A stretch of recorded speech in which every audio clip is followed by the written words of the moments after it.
بسم اللہ الرحمن الرحیم۔ سامعین مکرم، آج ہم جس موضوع پر بات کر رہے ہیں وہ موضوع ہمارا یہ ہے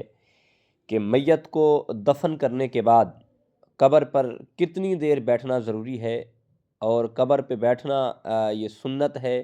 یا بعض لوگ جیسے کہتے ہیں کہ اونٹ ذبح کرتے اور اس کا گوشت تقسیم کرتے، یعنی جتنا وقت لگتا ہے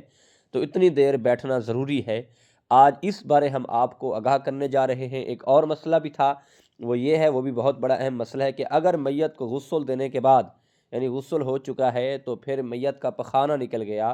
تو کیا غسل دوبارہ دینا ہوگا؟ اس کی شرعی حیثیت کیا ہے؟ آج اس دونوں مسائل پہ ہم آپ کو آگاہ کرنے جا رہے ہیں انشاءاللہ العزیز۔ آپ کو یہ ہم ایک آسان طریقے سے اور ایک خوبصورت طریقے سے گائیڈ کریں گے۔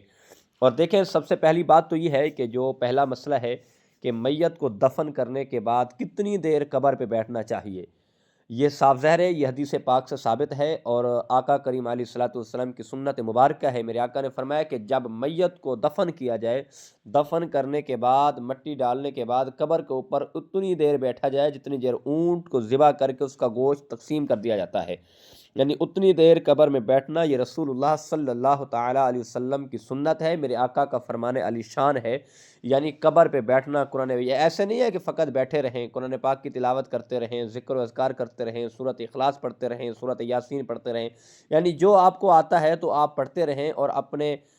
جو دنیا سے رخصت ہوئے جس کو آپ نے دفن کیا ہے تو اس کی سالی ثواب کرتے رہیں، تو اس کے لیے یہ ذریعہ نجات بھی بنے گا اور اس کے لیے بخشش کا ذریعہ بھی بن سکتا ہے۔ اور دوسرا سوال جو تھا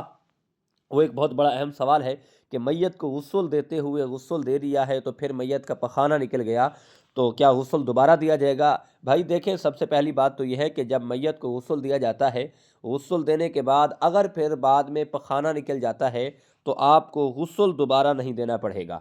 یعنی میت کو دوبارہ غسل نہیں دیں گے، بس اسی جگہ کو پانی کے ساتھ دھو لیں اور اسی جگہ کو پانی بہا دیں تو یہ میت کو غسل کا صاف ہو جائے گا، لیکن دوبارہ غسل نہیں ہوگا، دوبارہ غسل دینے کی حاجت نہیں ہے، ضرورت پیش نہیں ہے، فقط اسی جگہ کو جہاں سے نجاست نکلی ہے وہ نجاست دھو دیں، وہ صاف کر دیں، اور پھر یہ دوبارہ غسل دینے کی بھی ضرورت نہیں ہے۔ یقیناً یہ ایک بہت بڑے مسائل ہیں۔ اب ہمارے لوگ بعض اوقات یہ بھی کرتے ہیں کہ جب مردے کو دفن کر کے واپس آ جاتے ہیں، پھر کوئی واپس جاتا نہیں، کوئی خبر نہیں لیتا، تو یقیناً یہ میرے آقا کا فرمان علی شان ہے، میت کے پاس جانا چاہیے، قرآن پاک کی تلاوت کرنی چاہیے، ذکر و اذکار کرنا چاہیے، اور ہاں، میت کے اوپر جب ہم قبر پہ بیٹھیں گے، بیٹھ کر ہم ذکر و اذکار کریں گے تو اس کے جو سوالات ہیں، اس کی جو آخرت کی منزل ہے، قبر کے جو سوالات ہیں، اس میں آسانی پیدا ہو جائے گی۔ اور میرے آقا نے یہ بھی فرمایا ہے کہ میت کو جب دفن کرتے ہیں، کیونکہ وہ قبر میں جاتا ہے تو اس کی پہلی آرام گاہ ہے، یعنی وہ اب قبر میں گیا ہے تو قبر میں اداس ہو جاتا ہے، قبر میں بے چینی ہو جاتی ہے،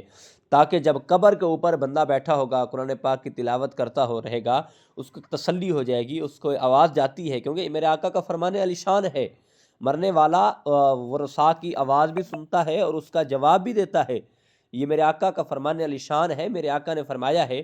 تو جب قبر پہ بیٹھ کر ہم ذکر و اذکار کریں گے اور اس کا جو آخری آرام گاہ ہے قبر کے اندر، اس کو سکون ملے گا، تسلی ملے گی، تو ایک احسن طریقہ، خوبصورت طریقہ ہے۔ لیکن قبر پہ بیٹھنا چاہیے، قرآن پاک کی تلاوت بھی کرنی چاہیے، ذکر و اذکار بھی کرنا چاہیے، اور مرنے والے کو عیسیٰ علیہ ثواب بھی کرنا چاہیے۔ اور جب عیسیٰ علیہ ثواب کریں گے، یہ ہمارے لیے بھی ذریعہ نجات بن سکتا ہے، ہمارے لیے بخشش کے ذریعہ بھی بن سکتا ہے۔ آج کسی کی قبر پہ جائیں گے، قرآن پاک پڑھیں گے تو کل ہماری قبر پہ بھی قرآن پاک پڑھا جائے گا، یہی عمل ہے، اور جیسا کرو گے ویسا بھرو گے۔ دعا ہے اللہ عمل کی توفیق عطا فرمائے، اللہ ہمیں قرآن پاک پڑھنے کی، اور ہمارے عزیز و اقارب جو دنیا سے رخصت ہوئے ہیں اللہ ان کی بخشش فرمائے، اللہ ان کے درجات بلند فرمائے، اللہ ہم سب کا حامی و ناصر ہو۔